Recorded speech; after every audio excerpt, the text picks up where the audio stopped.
قال الملأ الذين استكبروا من قومه لنخرجنك يا شعيب والذين آمنوا معك من قريتنا أو لتعودن في ملتنا قال أولو كنا كارهين قد افترينا على الله كذبا إن عدنا في ملتكم بعد إذ نجانا الله منها وما يكون لنا أن نعود فيها إلا أن يشاء الله ربنا وسع ربنا كل شيء علما على الله توكلنا ربنا افتح بيننا وبين قومنا بالحق وأنت خير الفاتحين وقال الملأ الذين كفروا من قومه لئن اتبعتم شعيبا إنكم إذا لخاسرون فأخذتهم الرجفة فأصبحوا في دارهم جاثمين الذين كذبوا شعيبا كأن لم يغنوا فيها الذين كذبوا شعيبا كانوا هم الخاسرين فتولى عنهم وقال يا قوم لقد أبلغتكم رسالات ربي ونصحت لكم فكيف آسى على قوم كافرين وما أرسلنا في قرية من نبي إلا أخذنا أهلها بالبأساء والضراء لعلهم يضرعون ثم بدلنا مكان السيئة الحسنة حتى عفوا وقالوا قد مس آباءنا الضراء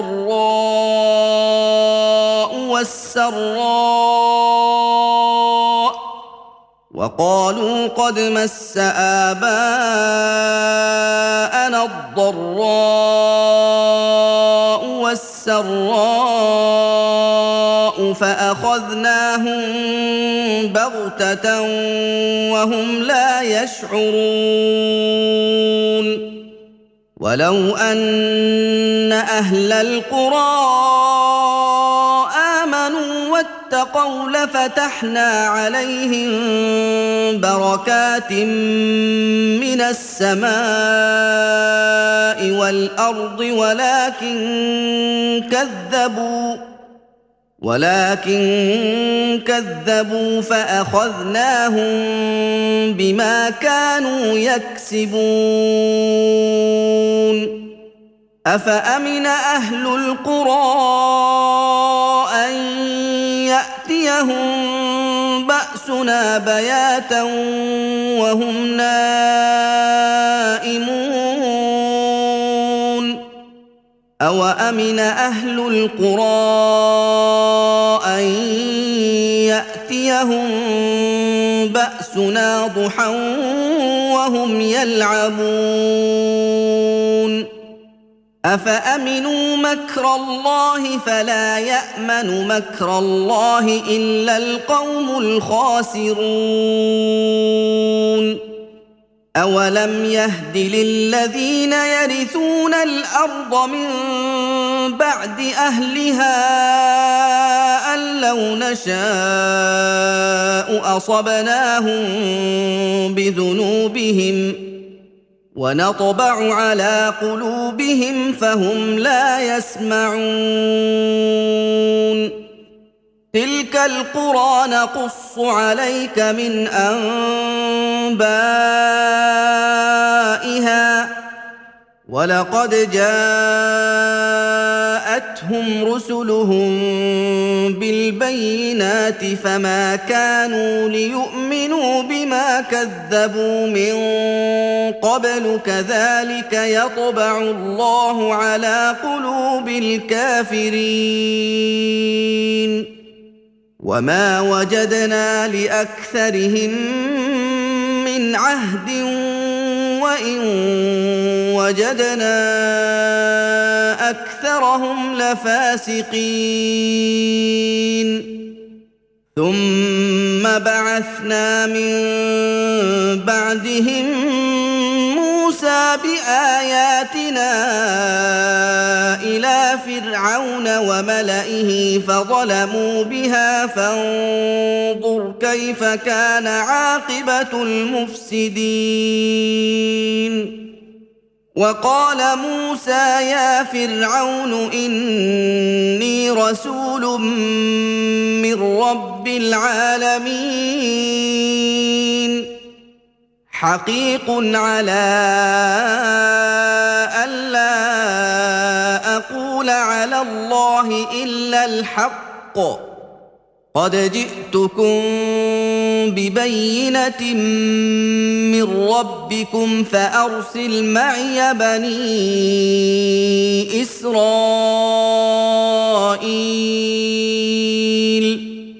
قال إن كنت جئت بآية فأت بها إن كنت من الصادقين فألقى عصاه فإذا هي ثعبان مبين ونزع يده فإذا هي بيضاء للناظرين قال الملأ من قوم فرعون إن هذا لساحر عليم يريد أن يخرجكم من أرضكم فماذا تأمرون قالوا أرجه وأخاه وأرسل في المدائن حاشرين يأتوك بكل ساحر عليم وجاء السحرة فرعون قالوا إن لنا لأجرا إن كنا نحن الغالبين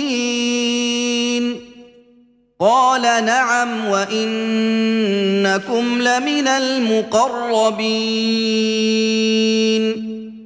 قالوا يا موسى إما أن تلقي وإما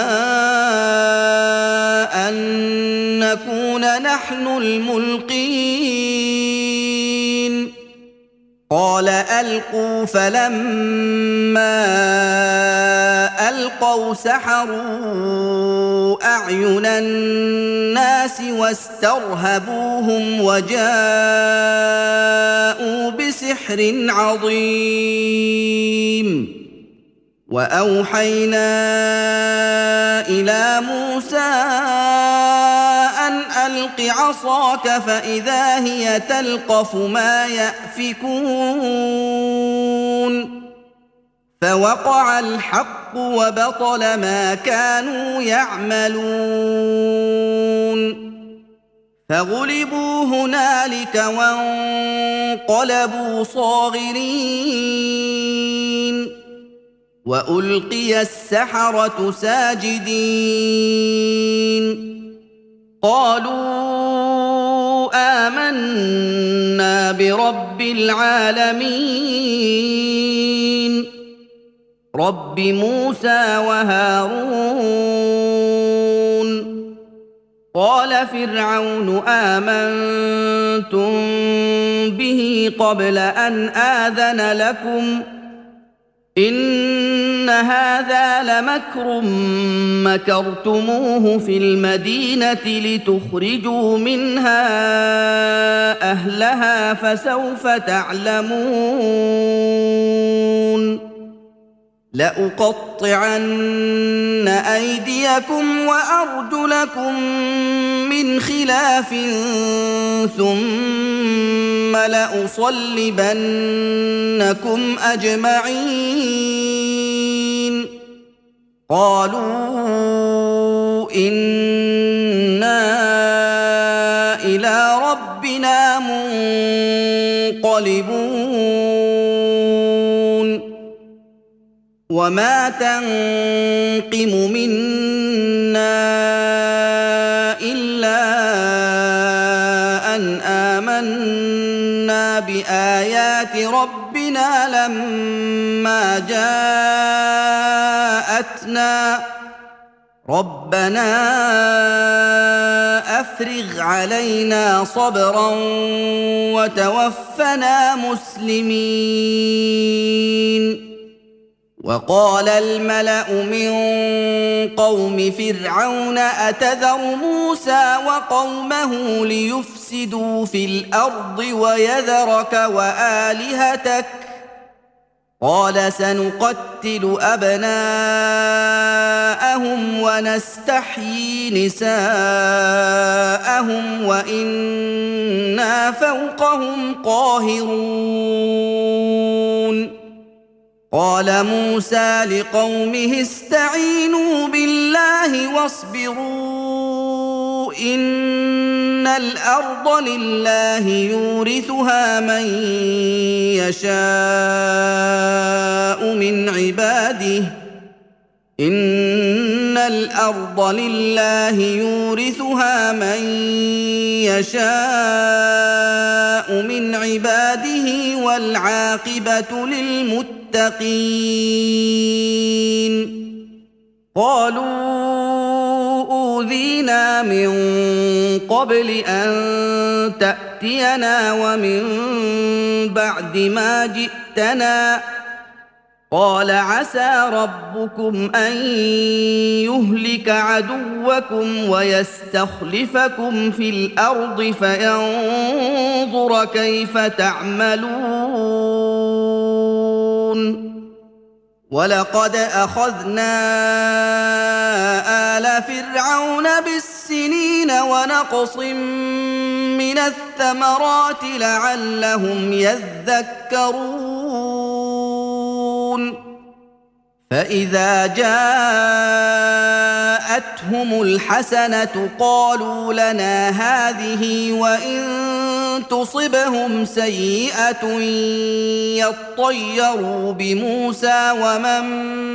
معه ألا إنما طائرهم عند الله ولكن أكثرهم لا يعلمون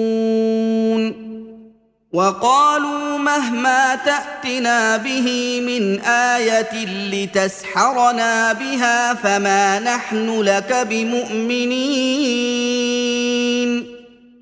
فأرسلنا عليهم الطوفان والجراد والقمل والضفادع والدم آيات مفصلات فاستكبروا وكانوا قوما مجرمين ولما وقع عليهم الرجز قالوا يا موسى ادع لنا ربك بما عهد عندك لئن كشفت عنا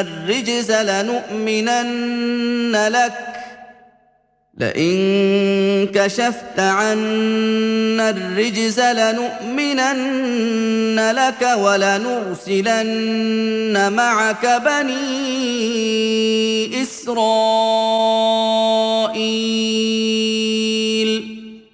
فلما كشفنا عنهم الرجز إلى أجل هم بالغوه إذا هم ينكثون فانتقمنا منهم فأغرقناهم في اليم بأنهم كذبوا بآياتنا وكانوا عنها غافلين وأورثنا القوم الذين كانوا يستضعفون مشارق الأرض ومغاربها التي باركنا فيها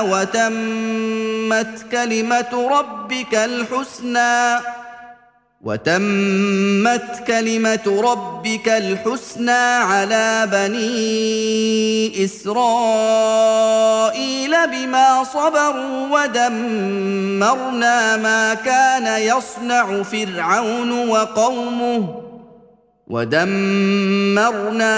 كان يصنع فرعون وقومه وما كانوا يعرشون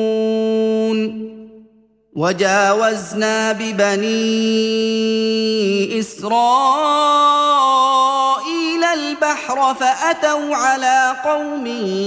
يعكفون على أصنام لهم قالوا يا موسى اجعل لنا إلها كما لهم آلهة قال إنكم قوم تجهلون إن هؤلاء متبر ما هم فيه وباطل ما كانوا يعملون قال أغير الله أبغيكم إلها وهو فضلكم على العالمين وإذ أنجيناكم من آل فرعون يسومونكم سوء العذاب يقتلون أبناءكم ويستحيون نساءكم وفي ذلكم بلاء من ربكم عظيم وواعدنا موسى 30 ليلة وأتممناها ب10 فتم ميقات ربه 40 ليلة وقال موسى لأخيه هارون اخلفني في قومي وأصلح ولا تتبع سبيل المفسدين ولما جاء موسى لميقاتنا وكلمه ربه قال رب أرني أنظر إليك قال لن تراني ولكن انظر إلى الجبل فإن استقر مكانه فسوف تراني فلما تجلى ربه للجبل جعله دكا وخر موسى صعقا فلما أفاق قال سبحانك تبت إليك وأنا أول المؤمنين قال يا موسى إني اصطفيتك على الناس برسالاتي وبكلامي فخذ ما آتيتك وكن من الشاكرين وكتبنا له في الألواح من كل شيء موعظة وتفصيلا لكل شيء فخذها بقوة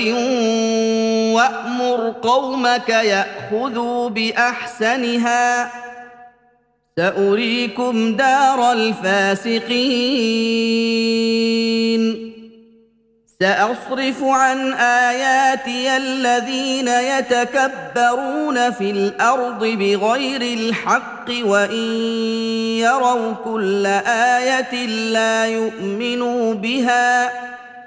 وإن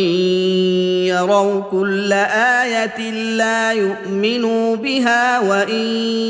يروا سبيل الرشد لا يتخذوه سبيلا وإن يروا سبيل الغي يتخذوه سبيلا ذلك بأنهم كذبوا بآياتنا وكانوا عنها غافلين والذين كذبوا بآياتنا ولقاء الآخرة حبطت أعمالهم هل يجزون إلا ما كانوا يعملون واتخذ قوم موسى من بعده من حليهم عجلا جسدا له خوار ألم يروا أنه لا يكلمهم ولا يهديهم سبيلا اتخذوه وكانوا ظالمين ولما سقط في أيديهم ورأوا أنهم قد ضلوا قالوا لئن لم يرحمنا ربنا ويغفر لنا لنكونن من الخاسرين ولما رجع موسى إلى قومه غضبان أسفا قال بئس ما خلفتموني من بعدي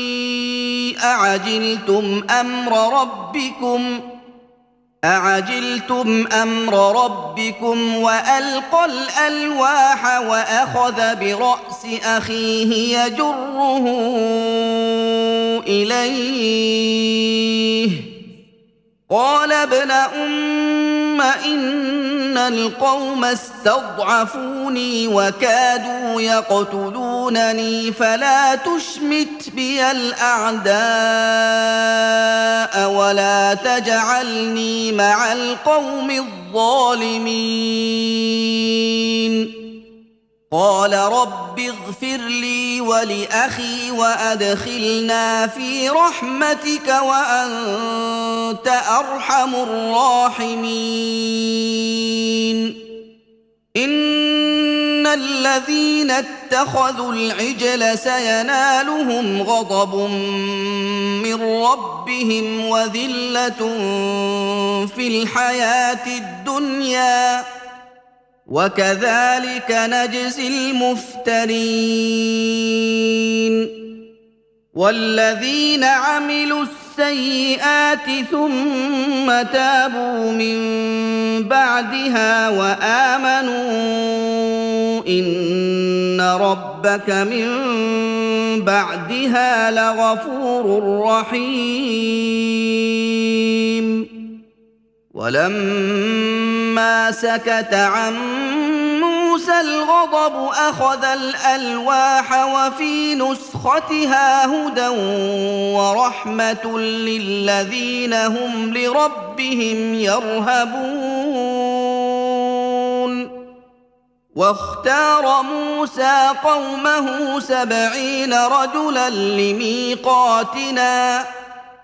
فلما أخذتهم الرجفة قال رب لو شئت أهلكتهم من قبل وإياي أتهلكنا بما فعل السفهاء منا إن هي إلا فتنتك تضل بها من تشاء وتهدي من تشاء أنت أنت ولينا فاغفر لنا وارحمنا وأنت خير الغافرين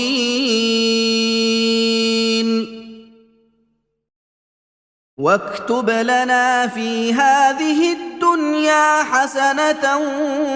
وفي الآخرة إنا هدنا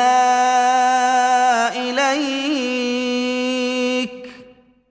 قال عذابي أصيب به من أشاء ورحمتي وسعت كل شيء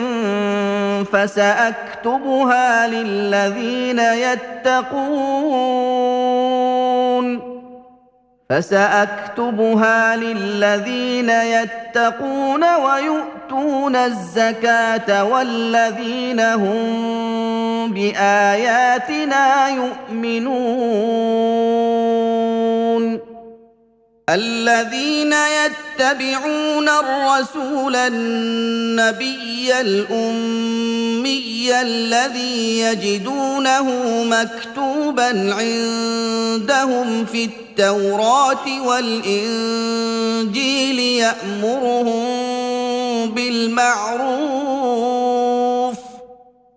يأمرهم بالمعروف وينهاهم عن المنكر ويحل لهم الطيبات ويحرم عليهم الخبائث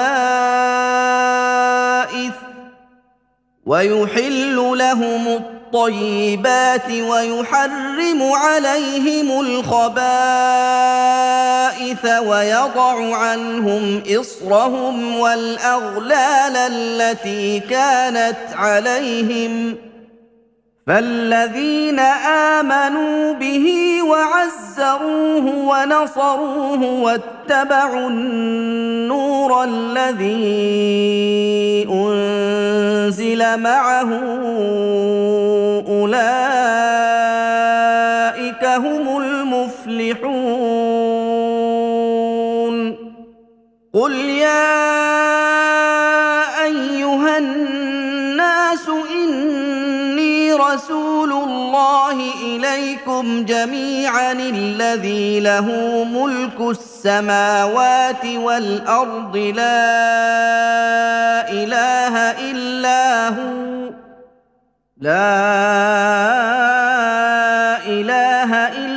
هو يحيي ويميت فآمنوا بالله ورسوله النبي الأمي الذي يؤمن بالله وكلماته واتبعوه لعلكم تهتدون ومن قوم موسى أمة يهدون بالحق وبه يعدلون وقطعناهم 12 أسباطا أمما وأوحينا إلى موسى إذ استسقاه قومه أن اضرب بعصاك الحجر فانبجست منه 12 عينا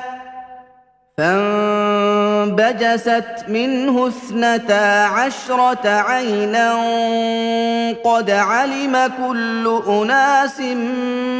مشربهم وظللنا عليهم الغمام وأنزلنا عليهم المن والسلوى كلوا من طيبات ما رزقناكم وما ظلمونا ولكن كانوا أنفسهم يظلمون وإذ قيل لهم اسكنوا هذه القرية وكلوا منها حيث شئتم وقولوا حطة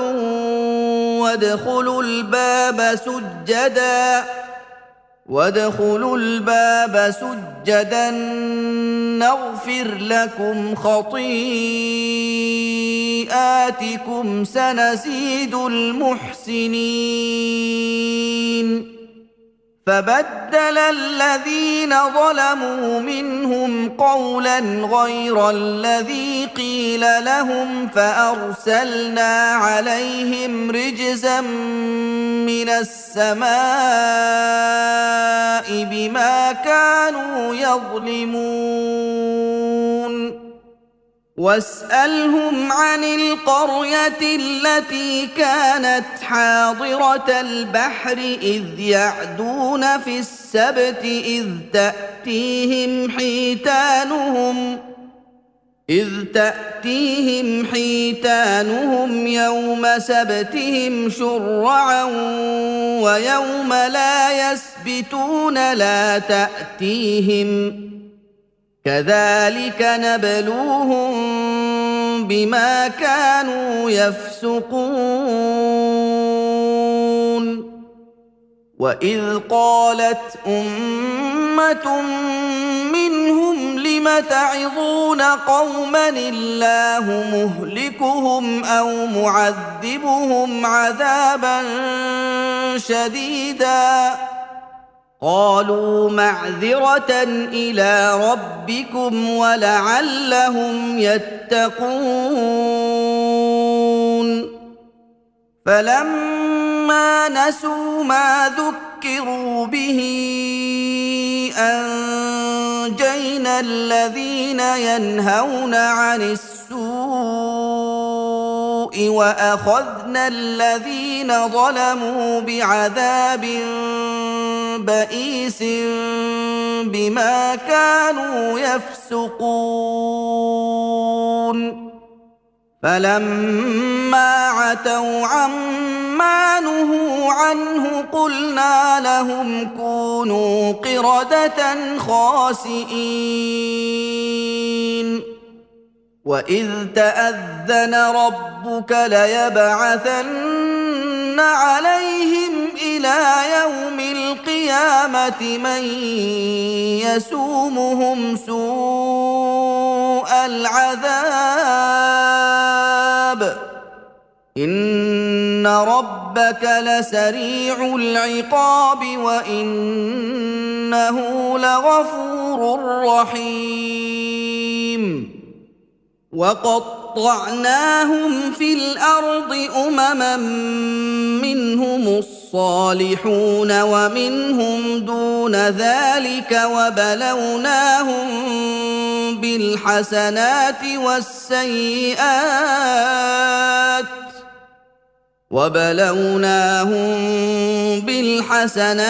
والسيئات لعلهم يرجعون فخلف من بعدهم خلف ورثوا الكتاب يأخذون عرض هذا الأدنى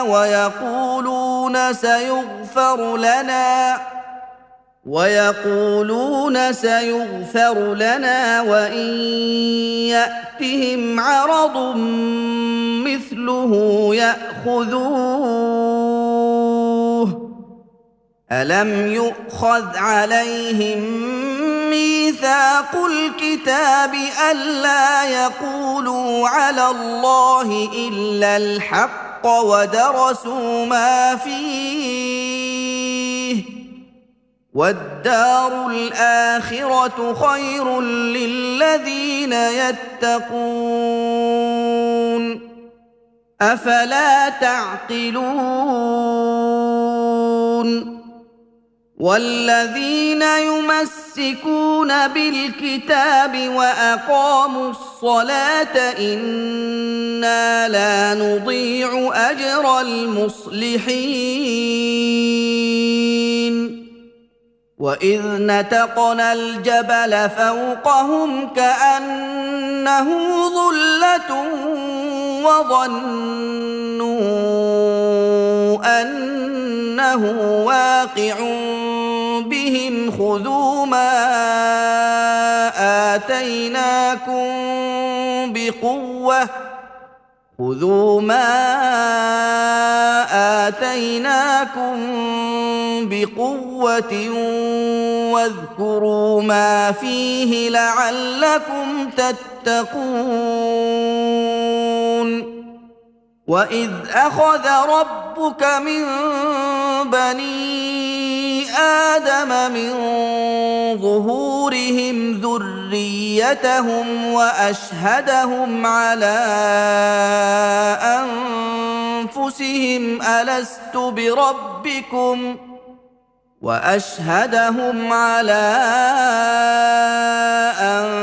أنفسهم ألست بربكم قالوا بلى شهدنا أن تقولوا يوم القيامة إنا كنا عن هذا غافلين أو تقولوا إنما أشرك آباؤنا من قبل وكنا ذرية من بعدهم أفتهلكنا بما فعل المبطلون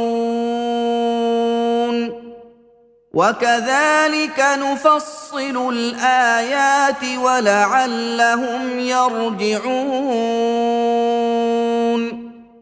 واتل عليهم نبأ الذي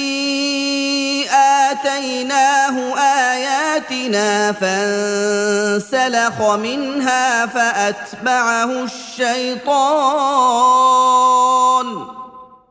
فأتبعه الشيطان فكان من الغاوين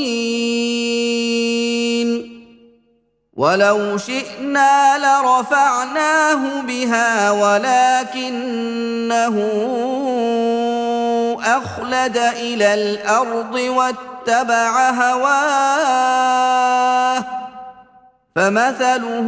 كمثل الكلب إن تحمل عليه يلهث أو تتركه يلهث ذلك مثل القوم الذين كذبوا بآياتنا فاقصص القصص لعلهم يتفكرون ساء مثلا القوم الذين كذبوا بآياتنا وأنفسهم كانوا يظلمون من يهد الله فهو المهتدي ومن يضلل فأولئك هم الخاسرون ولقد ذرأنا لجهنم كثيرا من الجن والإنس لهم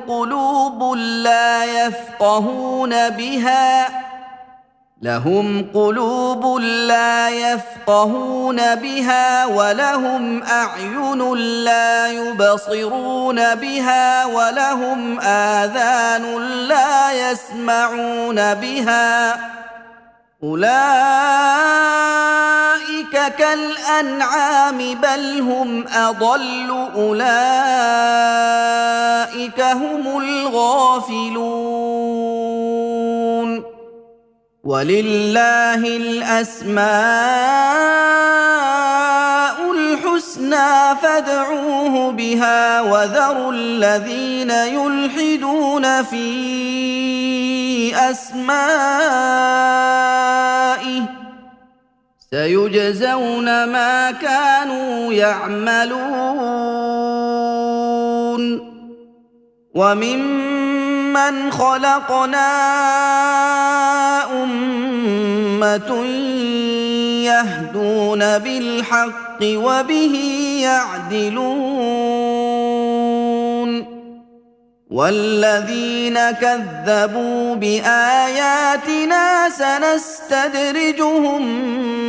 من حيث لا يعلمون وأملي لهم إن كيدي متين أولم يتفكروا ما بصاحبهم من جنة إن هو إلا نذير مبين أولم ينظروا في ملكوت السماوات والأرض وما خلق الله من شيء وأن عسى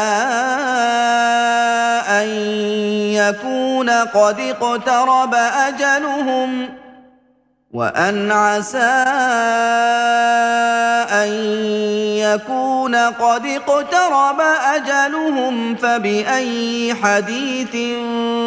بعده يؤمنون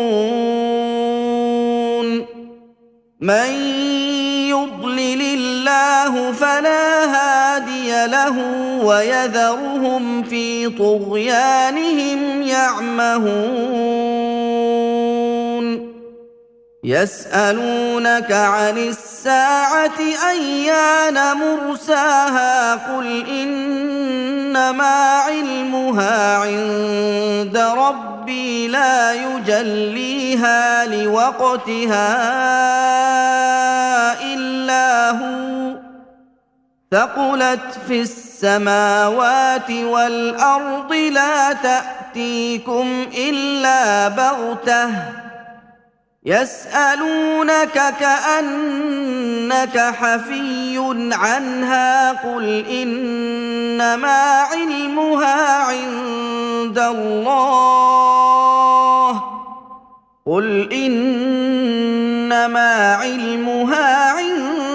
الله ولكن أكثر الناس لا يعلمون قل لا أملك لنفسي نفعا ولا ضرا إلا ما شاء الله ولو كنت أعلم الغيب لاستكثرت من الخير وما مسني السوء إن أنا إلا نذير وبشير لقوم يؤمنون هو الذي خلقكم من نفس واحدة وجعل منها زوجها ليسكن إليها فلما تغشاها حملت حملا خفيفا فمرت به فلما أثقلت دعوا الله ربهما لئن آتيتنا صالحا لنكونن من الشاكرين فلما آتاهما صالحا جعلا له شركاء فيما آتاهما فتعالى الله عما يشركون أيشركون ما لا يخلق شيئا وهم يخلقون ولا يستطيعون لهم نصرا ولا أنفسهم ينصرون وإن تدعوهم إلى الهدى لا يتبعوكم سواء عليكم أدعوتموهم أم أنتم صامتون إن الذين تدعون من دون الله عباد أمثالكم فادعوهم فليستجيبوا لكم إن كنتم صادقين ألهم أرجل يمشون بها أم لهم أيد يبطشون بها أم لهم أعين يبصرون بها أم لهم أعين يبصرون بها أم لهم آذان يسمعون بها قل ادعوا شركاءكم ثم كيدون فلا تنظرون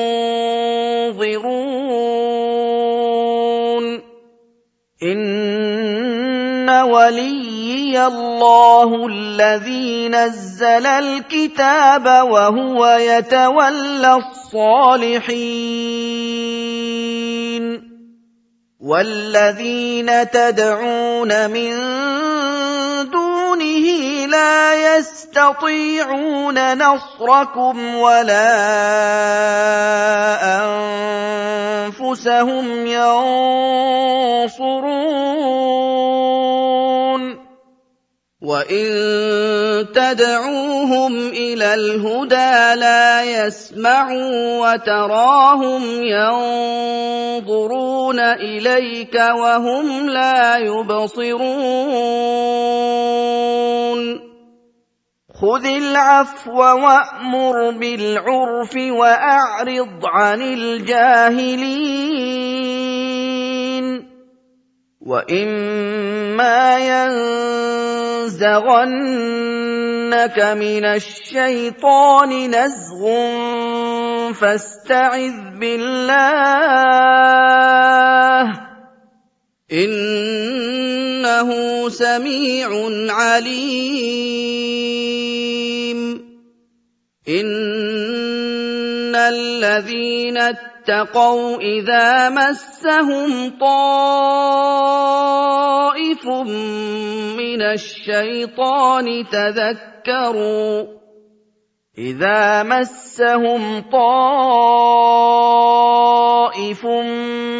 من الشيطان تذكروا فإذا هم مبصرون وإخوانهم يمدونهم في الغي ثم لا يقصرون وإذا لم تأتهم بآية قالوا لولا اجتبيتها قل إنما أتبع ما يوحى إلي من ربي هذا بصائر من ربكم وهدى ورحمة لقوم يؤمنون وإذا قرئ القرآن فاستمعوا له وأنصتوا لعلكم ترحمون واذكر ربك في نفسك تضرعا وخيفة ودون الجهر من القول بالغدو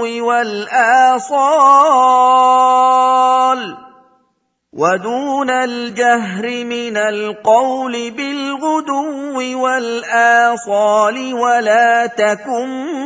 من الغافلين إن الذين عند ربك لا يستكبرون عن عبادته ويسبحونه وله يسجدون.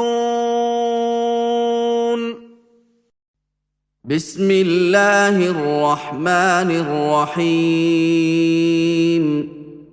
يسألونك عن الأنفال قل الأنفال لله والرسول فاتقوا الله وأصلحوا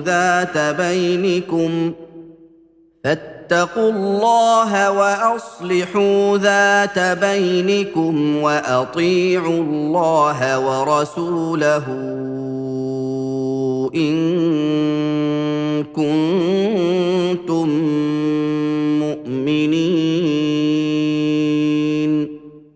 إنما المؤمنون الذين إذا ذكر الله وجلت قلوبهم وإذا تليت عليهم آياته زادتهم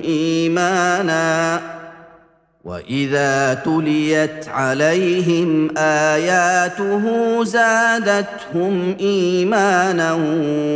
وعلى ربهم يتوكلون. الذين يقيمون الصلاة ومما رزقناهم ينفقون. أولئك هم المؤمنون حقا لهم درجات عند ربهم ومغفرة ورزق كريم.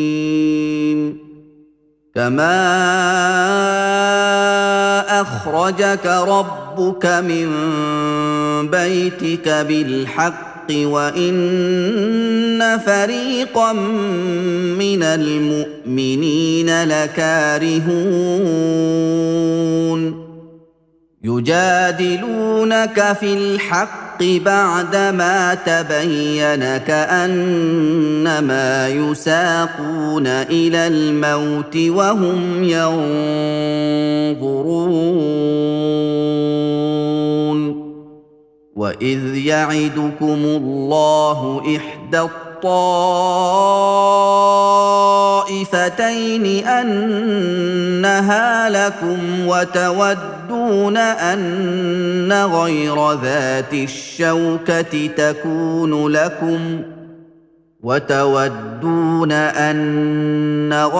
ذات الشوكة تكون لكم ويريد الله أن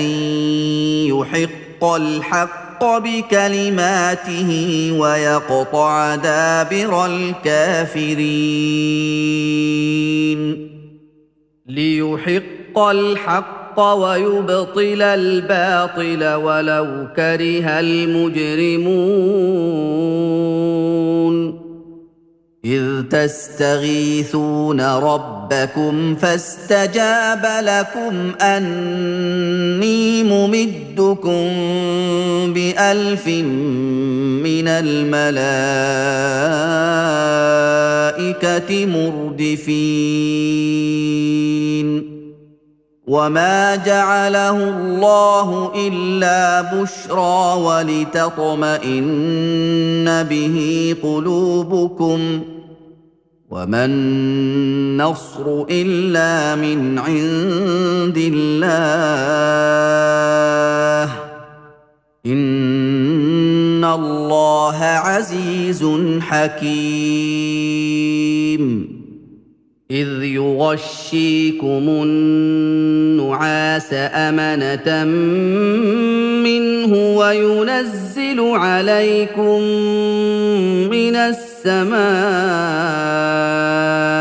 ماء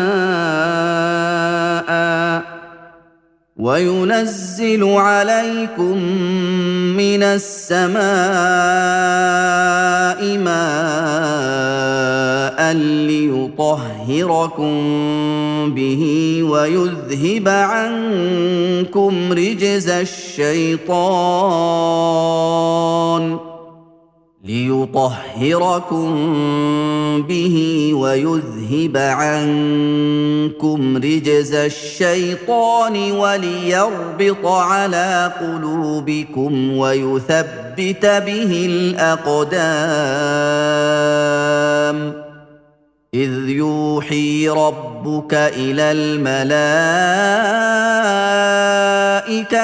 أني معكم فثبتوا الذين آمنوا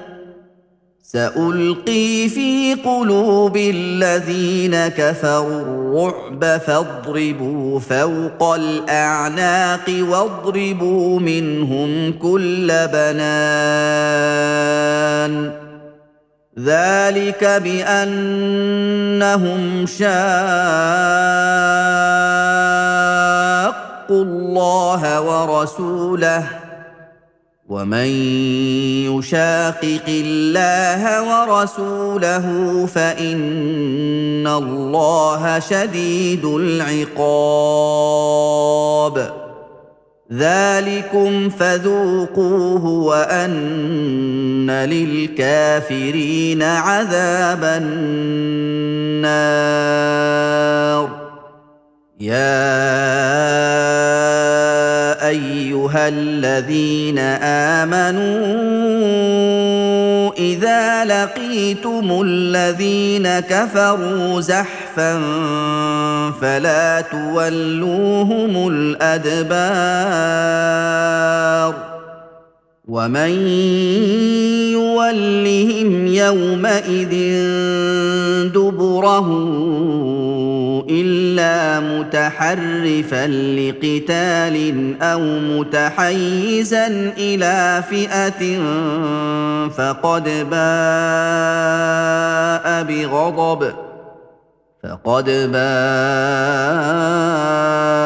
بغضب من الله ومأواه جهنم وبئس المصير فلم تقتلوهم ولكن الله قتلهم وما رميت إذ رميت ولكن الله رمى وليبلي المؤمنين منه بلاء حسنا إن الله سميع عليم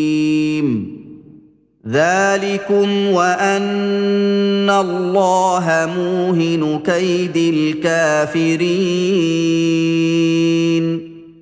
إن تستفتحوا فقد جاءكم الفتح وإن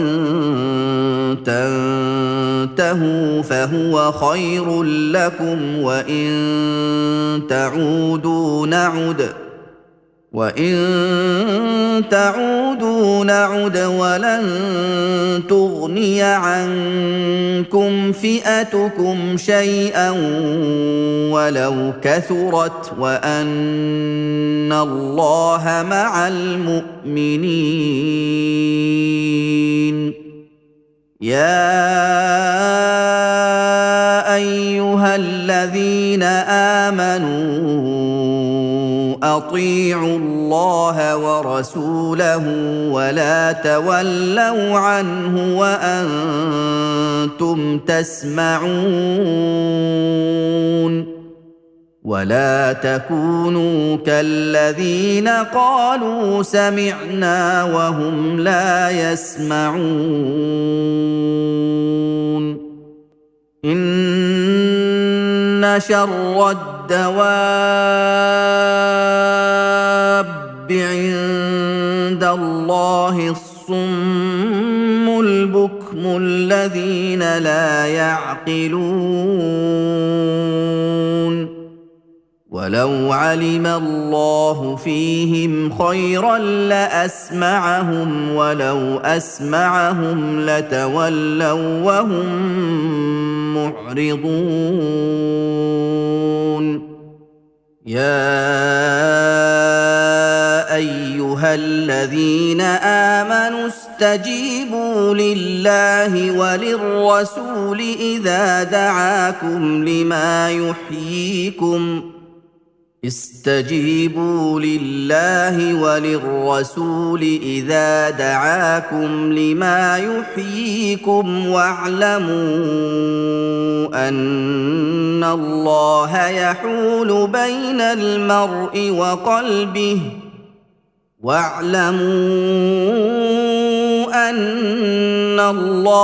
يحول بين المرء وقلبه وأنه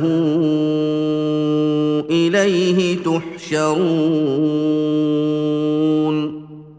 واتقوا فتنة لا تصيبن الذين ظلموا منكم خاصة واعلموا أن الله شديد العقاب واذكروا إذ أنتم قليل مستضعفون في الأرض تخافون أن يتخطفكم الناس فآواكم وأيدكم بنصره ورزقكم من الطيبات لعلكم تشكرون يا ايها الذين امنوا لا تخونوا الله والرسول وتخونوا اماناتكم وانتم تعلمون واعلموا انما اموالكم واولادكم فتنه وان الله عنده اجر عظيم يا ايها الذين امنوا ان تتقوا الله يجعل لكم فرقانا ويكفر عنكم سيئاتكم ويغفر لكم والله ذو الفضل العظيم وإذ يمكر بك الذين كفروا ليثبتوك أو يقتلوك أو يخرجوك ويمكرون ويمكر الله والله خير الماكرين وإذا تتلى عليهم آياتنا قالوا قد سمعنا لو نشاء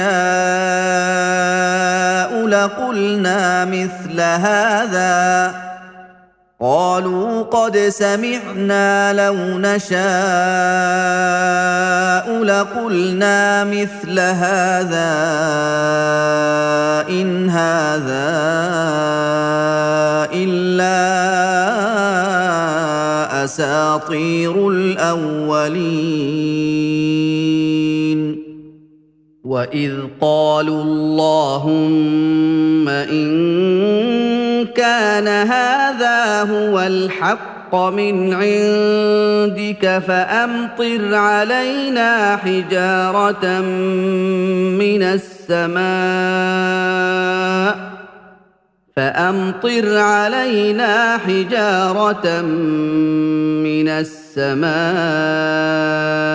أو ائتنا بعذاب أليم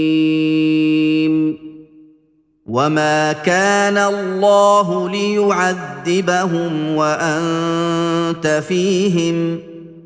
وما كان الله معذبهم وهم يستغفرون وما لهم الا يعذبهم الله وهم يصدون عن المسجد الحرام وما كانوا اولياءه ان اولياؤه الا المتقون ولكن اكثرهم لا يعلمون وما كان صلاتهم عند البيت الا مكاء وتصديه فذوقوا العذاب بما كنتم تكفرون ان الذين كفروا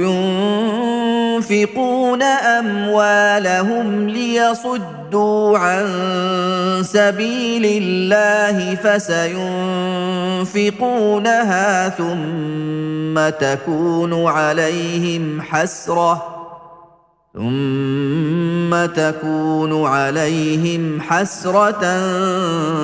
ثم يغلبون والذين كفروا إلى جهنم يحشرون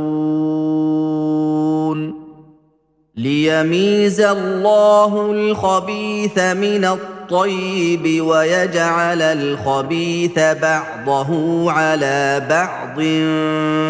فيركمه جميعا فيجعله في جهنم أولئك هم الخاسرون قل للذين كفروا إن ينتهوا يغفر لهم ما قد سلف وإن يعودوا فقد مضت سنة الأولين وقاتلوهم حتى لا تكون فتنة ويكون الدين كله لله فإن انتهوا فإن الله بما يعملون بصير وإن تولوا فاعلموا أن الله مولاكم نعم المولى ونعم النصير